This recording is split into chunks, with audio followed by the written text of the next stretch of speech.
Oke, kita cek secara manual dulu ya. Untuk TV-nya tidak perlu dihidupkan dan itu tidak berbahaya ya, karena TV-nya tidak hidup. Kita cek dulu secara manual dengan diode mode, apakah arus dari steker kabel listrik ini nyambung ke sekringnya ya.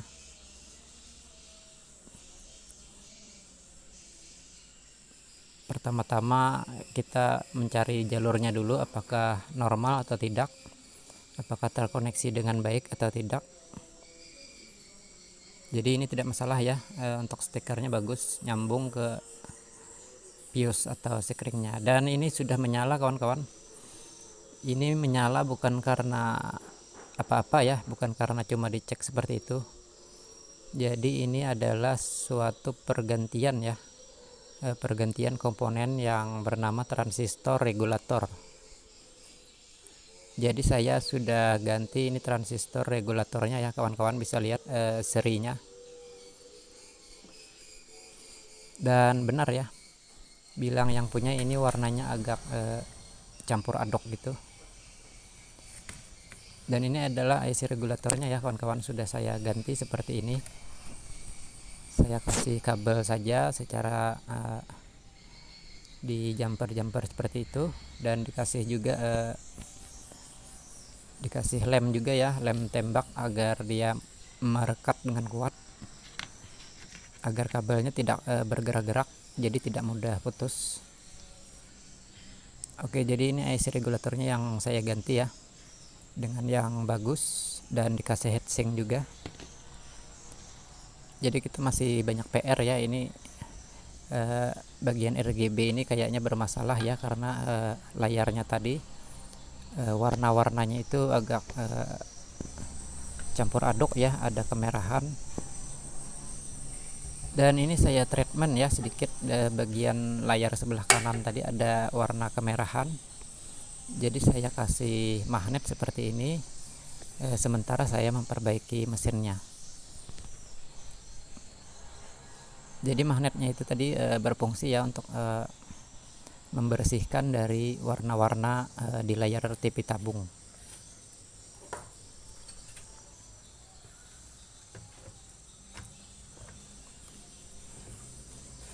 Jadi untuk TV sudah bisa hidup ya kawan-kawan, karena pergantian dari komponen transistor regulatornya. Karena tadi saya cek itu tidak normal ya untuk transistor regulatornya, kemudian diganti dengan tipe yang mirip-mirip lah, yang penting depannya itu J ya, J sekian berapa itu, 8204 apa berapa tadi. Jadi untuk transistor regulator itu tidak harus sama ya kawan-kawan, bisa saja dengan tipe atau seri yang lain ya.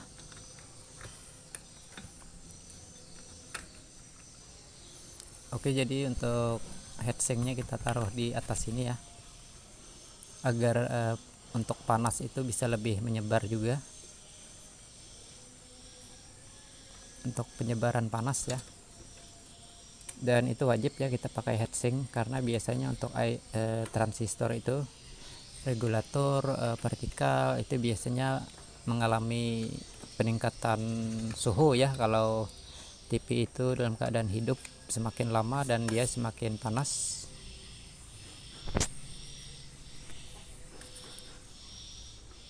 Dan ini juga setelah saya cek-cek ya, setelah saya cek-cek itu komponen yang paling panas di TV ini adalah flybacknya ya kawan-kawan. Jadi flybacknya itu panasnya agak berlebih ya daripada yang lain.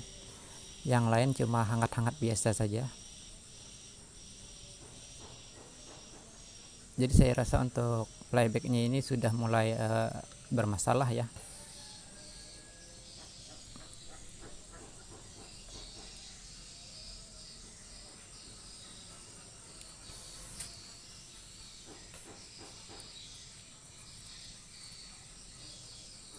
Jadi selain dikasih lem tembak, itu kita kasih juga tirap ya, agar dia nanti tidak terlepas dari posisinya, karena di situ ada jalur-jalur listriknya atau arus, itu berbahaya jika terkoneksi dengan yang lain ya. Nah, ini ada lagi spot atau kemerahan di bagian layar kiri atas ya kawan-kawan. Kita akan buang dengan magnet ini. Caranya seperti ini ya, kita buang seperti ini ke samping atau kemana, yang penting dia hilang. Nah, dia hilang ya kawan-kawan, hanya dengan digeserkan magnet seperti ini dia bisa menghilangkan spot dari warna ya yang tidak normal. Oke, sudah sip ya, untuk warna sudah lebih bagus ya dari awalnya.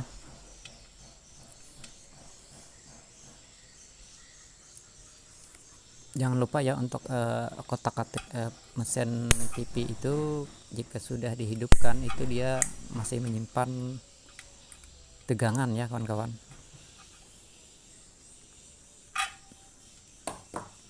Nah, jadi kita buang seperti ini ya.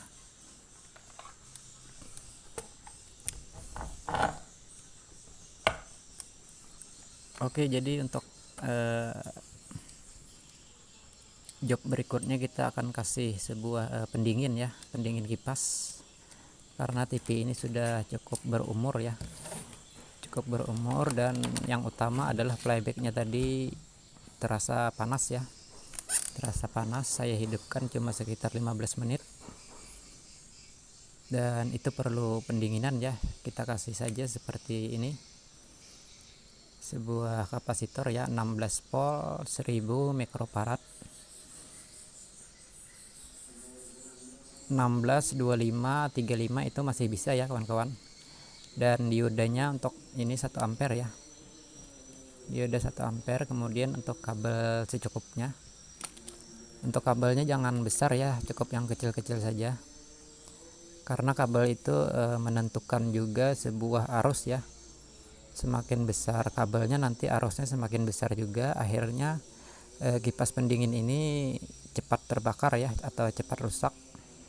Karena untuk kipas pendingin ini biasanya hanya di bawah 1/2 ampere ya kawan-kawan. Ada yang 0,25, ada yang 0,35. Jadi untuk kabel jangan terlalu besar. Nah, caranya dengan cara dililit seperti ini ya. Jadi terserah arahnya, mau searah jarum jam atau kebalikannya itu enggak masalah. Yang penting itu lilitannya kencang, kemudian berapa putaran ya, berapa putaran untuk lilitannya itu harus dihitung. Dan ini saya kasih 4 putaran ya, 4 putaran. Kemudian kabelnya diikat dengan kencang, baru disambungkan ke kipas pendinginnya seperti ini. Jadi sebenarnya di video saya sebelumnya juga sudah ada ya mengupas tentang pembuatan kipas pendingin ya. Di situ lebih detail. Oke, jadi kita akan atur posisi kipasnya ya agar bekerja secara optimal. Yaitu yang utama itu dia menghembuskan angin ke arah flyback ya kawan-kawan, karena flybacknya itu lebih panas dari yang lain. Jadi kita tempatkan saja di sini ya, cukup dengan tirap ya, cukup diikat dengan tirap di bagian sisi-sisinya agar tidak bergerak.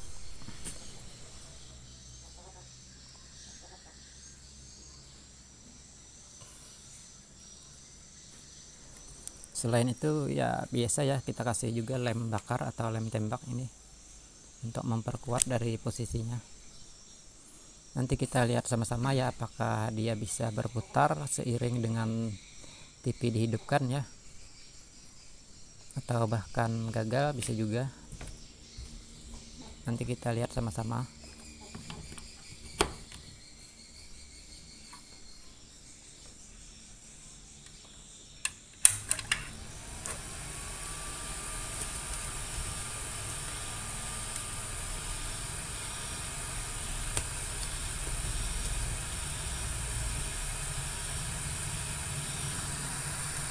Jadi sedikit bercerita ya, kalau untuk bulan September ini TV tabung itu sedikit sekali ya yang masuk ke tempat saya. Kalau nggak salah cuma 3 kali ya, cuma 3 kali TV tabung yang masuk.